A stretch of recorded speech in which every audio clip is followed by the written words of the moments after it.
Okay, the end of the unit.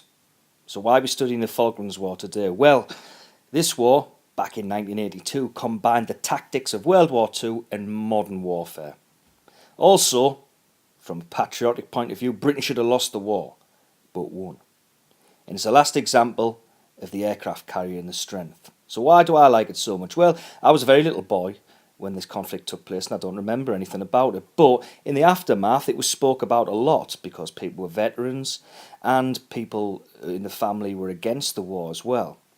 But for me, talking to people about this war afterwards and looking at the news footage, it really interested me because one, we had this Exocet missile that really nearly cost the war for us. But my personal favourite was the Harrier jump jet. Seeing that in action, and remember going to see it at the Sunderland Air Show, it was the most remarkable thing I'd seen when I was a little kid. I thought it was fantastic that it could take off vertically and blast off.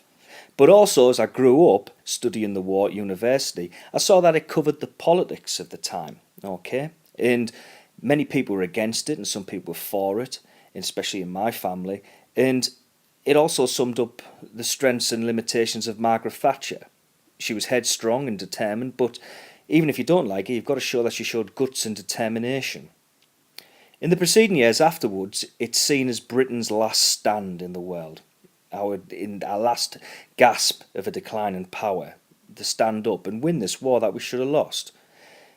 This image here always reminds me of something from D-Day, but it was in the 1980s and it's the British Army, but many of the tactics were the same as World War II. And it was a massive victory for Britain. Again, we should have lost this conflict. Outnumbered, outgunned, and yet we completely annihilated the enemy. And even the newspapers got behind it. This was a famous headline, "Gotcha." But in summation then, this was a conflict we should have lost, as I've said before. And the fact that we managed to travel 8,000 miles with this flotilla of our troops also stands out as a masterpiece of logistics.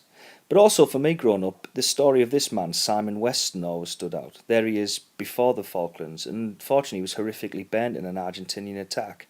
And he was a familiar face on television during the 1980s and 90s, talking about peace and reconciliation. So this war's always stood out for me. I hope you enjoyed I hope you enjoy learning about it as much as I have and seem to see some of the realisation and significance of this. Thank you.